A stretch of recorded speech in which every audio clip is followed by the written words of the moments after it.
तो फाइनली आप लोगों की इतनी रिक्वेस्ट के बाद मैं आप लोगों के लिए लेकर आ चुका हूँ Jujutsu Kaisen culling game arcs का पार्ट 3। और इस वीडियो के अंदर हम जानेंगे कि आखिर कैसे माकी ने अपने ही क्लैन वालों को खत्म कर दिया। तो अगर अभी तक आप लोगों ने पिछली वीडियो चेकआउट नहीं करी तो उन्हें भी चेकआउट करना मत भूलना।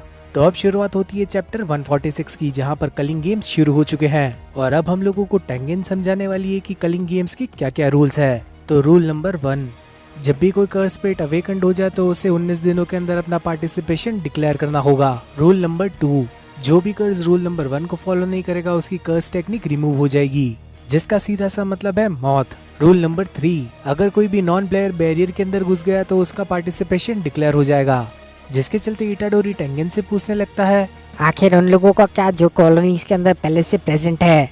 जिस पर टेंगेन बताने लगती है उन लोगों को बाहर निकलने का मौका मिल जाएगा। रूल नंबर 4, कलिंग गेम्स जीतने के लिए तुम्हें पॉइंट मिलेंगे, वो भी दूसरे लोगों को मारकर। रूल नंबर 5, पार्टिसिपेंट्स को जो भी पॉइंट मिलेंगे वो गेम मास्टर डिसाइड करेगा। अगर तुमने एक सॉर्सरर को मार दिया तो तुम्हें 5 पॉइंट मिलेंगे और नॉन सॉर्सरर को मारने के लिए 1 पॉइंट। और हर एक प्लेयर को अपना पर्सनल कोगामी मिलेगा, यानी उन लोगों का अपना personal game master. Rule number 6, अगर किसी भी प्लेयर ने 100 पॉइंट अचीव कर लिए तो वो एक नया रूल ऐड कर पाएगा। और ये बात सुनने के साथ ही इटाडोरी और बाकी के लोग काफी ज्यादा उदास हो जाते हैं, जिसके चलते इटाडोरी कहने लगता है काश ऐड करने की बजाय हम किसी रूल को हटा पाते। शायद हम लोग कोई ऐसा रूल बना पाए जो कि पुराने रूल को कॉन्ट्राडिक्ट कर दे। लेकिन तभी टेंजन इटाडोरी को रूल नंबर 7 समझाने लगती है। नया रूल बनने पर गेम मास्टर चेक करेगा कि ये रूल किसी पुराने रूल को कॉन्ट्राडिक्ट तो नहीं करता, जिसका साफ साफ ये मतलब है कि ये कोई भी पुराना रूल हटा नहीं सकते। और ये चीज सुनने के साथ ही इटाडोरी का दिमाग खराब हो जाता है। रूल नंबर 8, अगर किसी भी प्लेयर के 19 दिन तक पॉइंट सेम रहे तो वो मारा जाएगा, यानी कि 19 दिनों के अंदर हर सॉर्सरर को खून खराबा करना ही होगा। और ये चीज सुनने के साथ ही इटाडोरी काफी ज्यादा उदास हो जाता है, क्योंकि अब फिर से उसे काफी सारे लोगों को ठोकना पीटना पड़ेगा। लेकिन हमारे मेगुमी भैया के पास कुछ प्लान्स है। तो बस इतने ही थे कलिंग गेम्स के रूल। और यूकी और चोजो अब मास्टर को डिफेंड करने वाले हैं और माकी जाने वाली है जेनिन क्लैन के मेंशन के अंदर, जहाँ जाकर वो काफी सारे कर्स टूल्स को ला सके। और हम लोगों को बताया जाता है कि जैसे ही गोजो सील हुआ तो कामो और जेनिन क्लैन ने सभी कर्स ऑब्जेक्ट अपने पास रख लिए। और अब इटाडोरी को मालूम चलता है कि जेनिन क्लैन का नया लीडर उसी का दोस्त मेगुमी है, जिसके चलते माकी अब जोजो की लोकेशन पूछने लगती है। और यूटा भी इन लोगों से कहने लगता है कि वो जितनी हो सके उतनी कॉलोनीज की इन्फॉर्मेशन इन लोगों के साथ शेयर करेगा। और ये चीज यूटा इसलिए करना चाहता था ताकि ये लोग कभी भी सेम कॉलोनी के अंदर एक साथ बढ़ ना जाए। लेकिन तभी टेंगेन इनका प्लान खराब करते हुए कहने लगते हैं हर कॉलोनी के बाहर एक बैरियर लगा हुआ है तो तुम एक दूसरे से बात नहीं कर पाओगे। और ये बात सुनने के साथ ही इटाडोरी का दिमाग खराब हो जाता है, क्योंकि उसने तो यूटा को बोला था कि अगर वो सुकुना में कन्वर्ट हो जाए तो वो उसे मार दे। लेकिन जब ये लोग एक साथ बात ही नहीं कर सकते तो इटाडोरी का क्या होगा। और तभी मेगुमी इटाडोरी से कहने लगता है अगर तुम सुकुना में कन्वर्ट होकर मुझे मार दो तो उसके बाद तुम खुद को भी मार देना। जिसके चलते इटाडोरी मेगुमी से कहने लगता है मैं तो तुझे बचाने के लिए ये सब बोल रहा हूँ, लेकिन तू मेरे साथ कितना गंदा मजाक कर रहा है भाई। और अब यहाँ पर सभी लोगों के प्लान बन चुके हैं एक्सेप्ट फॉर मेगुमी और इटाडोरी। और इन लोगों का प्लान है एक 3rd ईयर के सस्पेंडेड स्टूडेंट को अपनी टीम में शामिल करने का। और इस स्टूडेंट का नाम है हकारी। और इटाडोरी यूटा से पूछने लगता है कि आखिर ये कौन है, जिस पर यूटा बताने लगता है कि अगर वो मूड में आ जाता वो मुझे भी मार सकता है। और इसी चीज के चलते ये सभी लोग अपने अपने रास्ते निकलने लगते हैं। और अब इटाडोरी चोजो से कहने लगता है भाई बस मरदा मत। और चोजो की आंखों से यहाँ पर आंसू निकलने लगते हैं, क्योंकि इटाडोरी उसे भाई की तरह ट्रीट कर रहा था। सीन शिफ्ट होता है और हम लोगों को टाकाबाका के अंदर कुछ लोग दिखाए जाते हैं और ये सभी लोग एक कॉमेडी शो को एंजॉय कर रहे थे। और इसी चीज के चलते शुरुआत होती है चैप्टर 147 की। हम लोगों को जेल के अंदर प्रिंसिपल यागा दिखाए जाते हैं और पांडा को देखने के साथ ही सभी हायर अप्स कहने लगते हैं कि आखिर यागा तूने ये क्या बना दिया। और गाकुगान जी कहने लगते हैं हम लोग एक आर्टिफिशियल कॉप्स बना सकते हैं, लेकिन तुमने जो चीज बनाई है ये काफी ज्यादा इंडिपेंडेंट है और तेरे इसी कारनामे की वजह से हायर अप्स ने तुझे जेल के अंदर बंद कर दिया। अगर तू पांडा जैसा एक क्रिएचर बना सकता है तो इसकी तरह एक आर्मी भी बना सकता है और वो आर्मी काफी ज्यादा तबाही मचा सकती है। तो जल्द से जल्द मुझे बता कि तूने आखिर पांडा को कैसे बनाया। और प्रिंसिपल यागा गाकुगान जी की बात पर सिर्फ इतना कहते हैं मुझे नहीं पता। जिसके चलते हम लोगों को यागा का एक फ्लैशबैक दिखाया जाता है और यागा यहाँ पर एक अजीब सी स्पिरिट से बात कर रहे थे।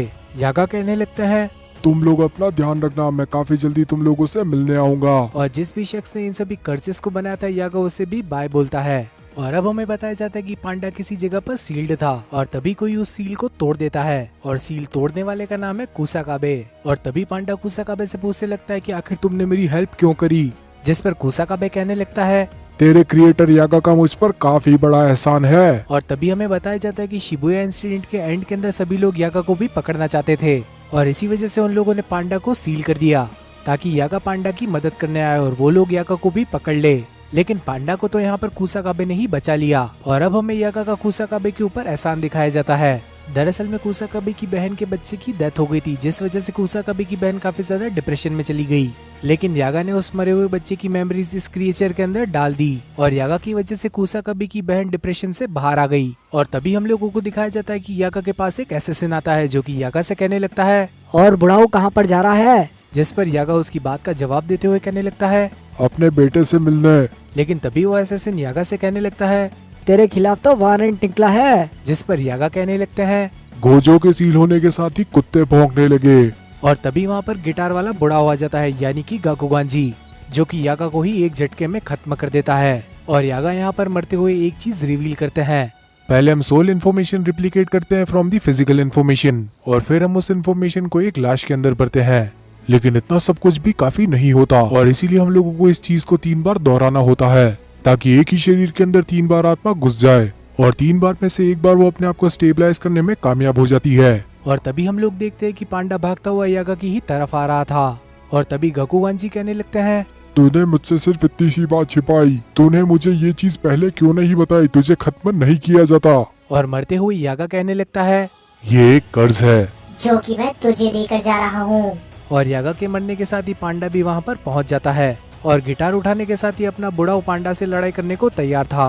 लेकिन पांडा उसे इग्नोर करने के साथ ही यागा की बॉडी के पास चला जाता है, जिस पर गाकुगान जी कहने लगते हैं पांडा क्या तुम मुझसे नफरत करते हो? जिस पर पांडा कहने लगता है हम पांडाज इंसानों की तरह नहीं होते, तुम तो सिर्फ कुत्ते हो जो कि वही कर रहे थे जो कि उसके मालिक ने उससे करने को कहा है। लेकिन एक बात हमेशा याद रखना कि पांडाज रोते भी हैं। और तभी सीन शिफ्ट होता है और हम लोगों को दिखाया जाता है कि माकी जेनिन क्लैन के मेंशन तक पहुंच चुकी है। और मैं आप लोगों को पहले ही बता देता हूं कि माकी यहाँ पर सभी लोगों को कुत्ता बनाकर मारने वाली है। माकी सभी लोगों के साथ क्या करने वाली है? सभी को कुत्ता बनाकर मारने वाली है। और मेंशन के अंदर माकी का स्वागत नाओया करता है। नाओया माकी से कहने लगता है जरा तुम्हारी शक्ल देखो, क्या तुम्हारे वुंड्स हील नहीं हुए? तुम कितनी ज्यादा गंदी लग रही हो। और तभी माकी कहने लगती है तू औरतों के पिछवाड़े के अलावा उनकी शक्ल कब से देखने लगा? और तभी नाओया कहने लगता है तू कर्स टेक्निक यूज नहीं कर सकती, ना ही तू कर्सेस को देख सकती है। तेरी शक्ल भी अब बंदर जैसी लग रही है। आखिर तू यहाँ पे क्या करने आई है?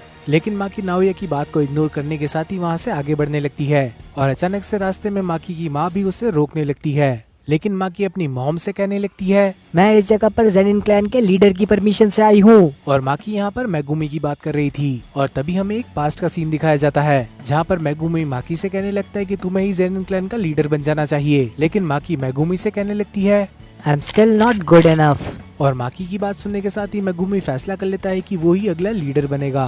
और तभी माकी की माँ उस पर चिल्लाते हुए कहने लगती है मैंने तुझे पैदा किया है, कभी तू मेरी भी बात माना कर। लेकिन माकी अपनी माँ की बात नहीं मानती और आगे बढ़ जाती है। और वेपन वाले रूम को खोलने के साथ ही माकी के सामने उसका बाप बैठा हुआ था और उसके आसपास काफी सारा खून था और ये सारा खून था माकी की बहन का। और तभी माकी का बाप कहने लगता है मुझे मालूम था कि तुम यहाँ पर आओगी, इसलिए मैंने उन वेपन्स को पहले ही डिस्पोज कर दिया। साथ ही हम लोगों को जेनिन क्लैन का एक काफी इवल प्लान बताया जाता है। जो भी गोजो को अनसील करने की कोशिश करेगा उसे मौत की सजा दी जाएगी और ये सभी लोग यही करने की कोशिश कर रहे हैं और इसीलिए पूरा जेनिन क्लैन इन लोगों को रोकने की पूरी कोशिश करने वाला है। और माकी को मारने का काम खुद उसके बाप को सौंपा गया है। और अब यहाँ पर माकी और उसके बाप की लड़ाई शुरू हो जाती है और माकी का बाप यहाँ पर फॉलिंग ब्लॉसम टेक्निक का इस्तेमाल करता है, जो कि माकी के सामने वैसे भी बिल्कुल बेकार है क्योंकि ये टेक्निक डोमेन एक्सपेंशन का काउंटर करने के लिए इस्तेमाल होती है।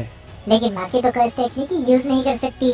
लेकिन फिर भी माकी एक कर्स टूल इस्तेमाल कर सकती है। और तभी हम लोगों को माकी का नया हथियार दिखाया जाता है और तभी माकी का बाप उससे पूछने लगता है मुझे बता मैं जेनिन क्लैन का लीडर क्यों नहीं बन पाया? जिस पर माकी कहने लगती है because you are a piece of shit. और तभी माकी के पापा उस पर अटैक कर देते हैं। लेकिन माकी उस अटैक से बचने के साथ ही अपने पिताजी की तलवार ही तोड़ देती है। लेकिन माकी का बाप कटी हुई स्वॉर्ड से माकी को डैमेज पहुंचा देता है क्योंकि उसने कर्स एनर्जी की मदद से अपनी ब्लेड को एक्सटेंड कर लिया और यहाँ पर माकी के बाप ने उसे हरा दिया, जिसके चलते वो माकी और माकी की बहन को घसीटते हुए कहीं पर लेकर जाने लगता है। और अब माकी का बाप बताता है कि आखिर वो जेनिन क्लैन का लीडर क्यों नहीं बन पाया। उसके और उसके भाई के अंदर कर्स टेक्निक का कोई भी डिफरेंस नहीं था बल्कि दिक्कत क्वालिटी ऑफ चिल्ड्रन थी।